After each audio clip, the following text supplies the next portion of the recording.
Assalamualaikum warahmatullahi wabarakatuh. Yang terhormat dosen pengampu mata kuliah konseling populasi khusus Ibu Anggia Evitarini MPD, serta yang saya hormati rekan-rekan sekalian.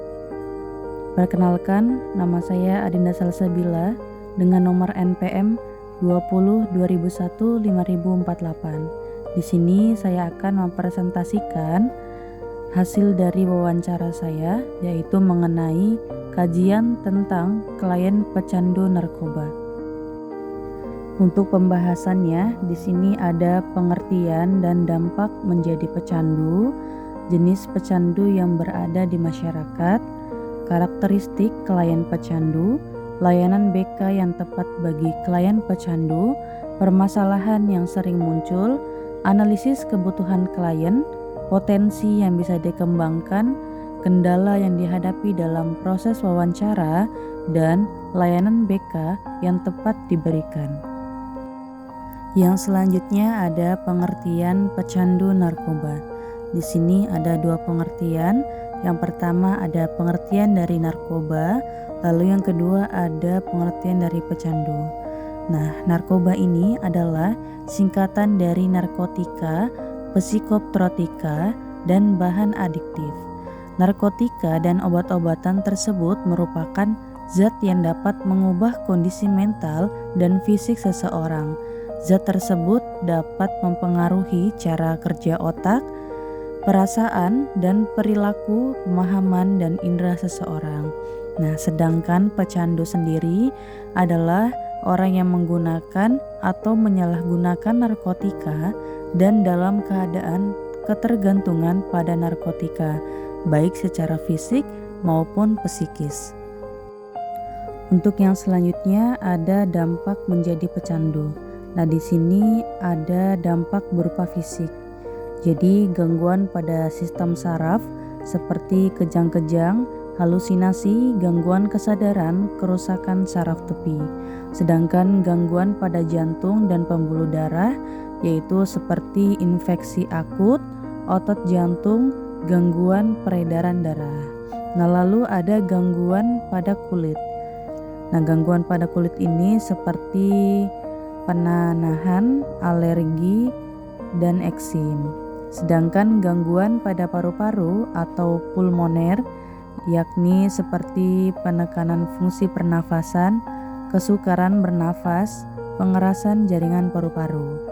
Nah, yang sering terjadi juga adalah sakit kepala, mual-mual, dan muntah-muntah, serta suhu tubuh meningkat, pengecilan hati, dan yang pastinya akan sulit tidur. Lalu, ada dampak terhadap kesehatan reproduksi, adalah gangguan pada endokrin seperti penurunan fungsi hormon reproduksi, yaitu estrogen, prosteron, dan testosteron, serta gangguan pada fungsi seksual. Lalu selanjutnya ada dampak terhadap kesehatan reproduksi pada remaja perempuan, yaitu perubahannya periode menstruasi, ketidakteraturan menstruasi, atau bahkan tidak menstruasi. Nah, untuk yang selanjutnya ada bagi pengguna narkoba melalui jarum suntik, khususnya pemakaian jarum suntik secara bergantian. Nah, ini resikonya adalah penularan penyakit hepatitis B, C, dan HIV yang hingga saat ini belum ada obatnya. Lalu ada penyalahgunaan narkoba bisa berakibat fatal ketika terjadi overdosis, yaitu kematian. Nah, untuk yang selanjutnya ada dampak berupa psikis, yakni lamban kerja, ceroboh kerja, sering tegang, dan sangat gelisah. Lalu hilangnya kepercayaan diri, apatis, penghayal, dan penuh curiga. Lalu yang ketiga, agitatif, menjadi ganas, dan tingkah laku yang sangat brutal. Yang keempat, sulit berkonsentrasi, perasaan kesal, dan tertekan. Lalu yang terakhir ada cenderung menyakiti diri, perasaan tidak aman, bahkan sampai ingin bunuh diri. Lalu untuk yang selanjutnya ada dampak berupa sosial, Yang pertama, gangguan mental, antisosial, dan asusila dikucilkan oleh lingkungan. Lalu yang kedua, pastinya merepotkan dan menjadi beban keluarga. Lalu yang terakhir, pendidikan menjadi terganggu dan masa depan yang semakin suram. Berikutnya ada jenis-jenis pecandu narkoba. Jadi klasifikasi pembagian golongan narkotika pada undang-undang ini dibagi menjadi 3 jenis golongan yang termasuk kategori narkotika. Kategori pembagian jenis golongan narkotika adalah sebagai berikut. Golongan yang pertama yaitu merupakan jenis narkotika yang secara umum dikenal masyarakat antara lain yaitu berupa ganja, sabu-sabu, kokain, opium, dan heroin. Lalu yang golongan kedua berupa morfin, pertidin, dan yang lainnya. Lalu ada jenis golongan yang ketiga.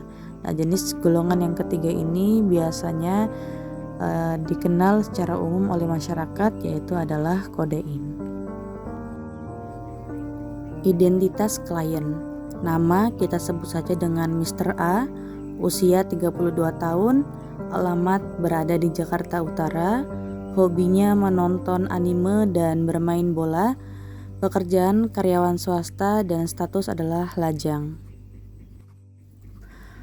Yang selanjutnya ada karakteristik klien pecandu. Jadi untuk yang pertama, karakteristik klien merasa sangat gelisah ketika tidak memakai narkoba. Lalu yang kedua, ketika tidak memakai narkoba, sakit kepala berterusan. Yang ketiga, klien memiliki kondisi fisik yang sangat melemah. Lalu yang keempat, hilangnya rasa kepercayaan diri klien. Yang selanjutnya, klien merasa kesulitan konsentrasi. Lalu klien kurang mampu berpikir jernih.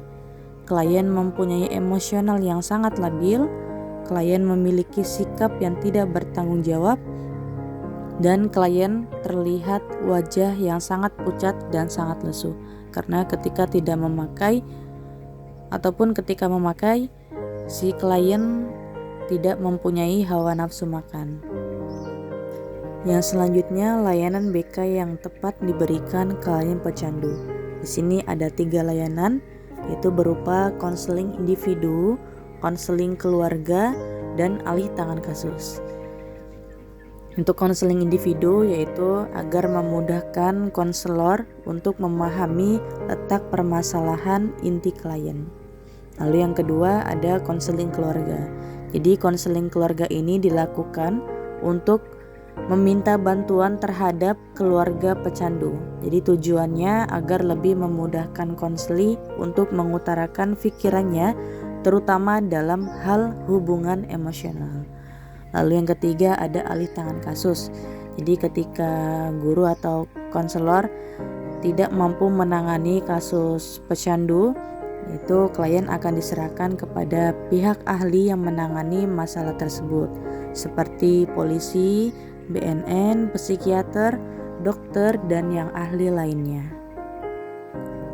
Baik, berikutnya ada permasalahan yang sering muncul pada klien. Jadi permasalahan yang pertama, klien menceritakan bahwasannya keluarga semakin menjauh, lalu halusinasi yang sangat parah. Lalu yang ketiga ada selalu merasa gelisah dan sangat tidak tenang ketika tidak memakai narkoba. Lalu yang keempat ada pola pikir yang berantakan. Yang selanjutnya mengalami ketergantungan, menjadi sangat pelupa, hawa nafsu yang berkurang sehingga badan menjadi kurus dan pucat. Lalu yang terakhir antisosial dan menjadi sangat pemalu ketika tidak menggunakan narkoba. Jadi itu adalah permasalahan yang muncul ketika klien tidak menggunakan narkoba. Untuk analisis kebutuhan klien, yang pertama, klien membutuhkan teman bergaul yang positif sehingga dengan seiring berjalannya waktu klien terbawa dampak positif dari teman bergaulnya. Lalu yang kedua, klien harus mempunyai keyakinan bahwa dirinya bisa sembuh dari kecanduan. Jadi bukan hanya konselor aja yang memberikan bantuan atau arahan. Harus ada kemauan di dalam diri klien untuk bisa sembuh dari kecanduan. Nah, lalu yang terakhir, klien membutuhkan penyemangat, motivasi, serta dukungan dari pihak keluarga. Jadi ketika ada pecandu narkoba, itu jangan malah dijauhi. Harusnya kita dukung atau kita beri motivasi, beri dia semangat agar bisa jauh atau bisa sembuh dari kecanduan narkoba. Potensi yang bisa dikembangkan oleh klien.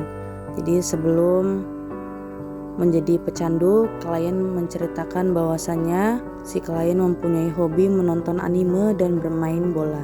Jadi di sini konselor bisa memberikan masukan pada potensi yang dimiliki seperti bermain bola, karena hal ini bisa mengalihkan rasa gelisah ketika kita berolahraga.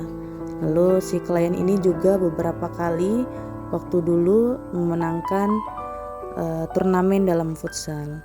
Nah, ini bisa dikembangkan oleh konselor agar si klien bisa mengalihkan kecanduannya untuk berolahraga. Jadi nanti semakin sedikit demi sedikit rasa candu itu akan hilang dengan sendirinya. Kendala yang dihadapi dalam proses wawancara. Jadi kendala yang saya hadapi untuk wawancara yaitu susahnya mencari klien yang memang benar-benar menjadi pecandu. Jadi juga proses terkendalanya itu juga karena waktu yang sangat sulit menyesuaikan jadwal. Si klien ini adalah karyawan swasta dan saya juga bekerja, jadi kita sulit untuk menyesuaikan jadwal libur seperti itu. Mungkin cukup sekian presentasi dari saya, kurang lebihnya mohon maaf. Semoga materi yang saya presentasikan bermanfaat untuk kita semua. Wabillahi wal taufiq wal hidayah. Wassalamualaikum warahmatullahi wabarakatuh.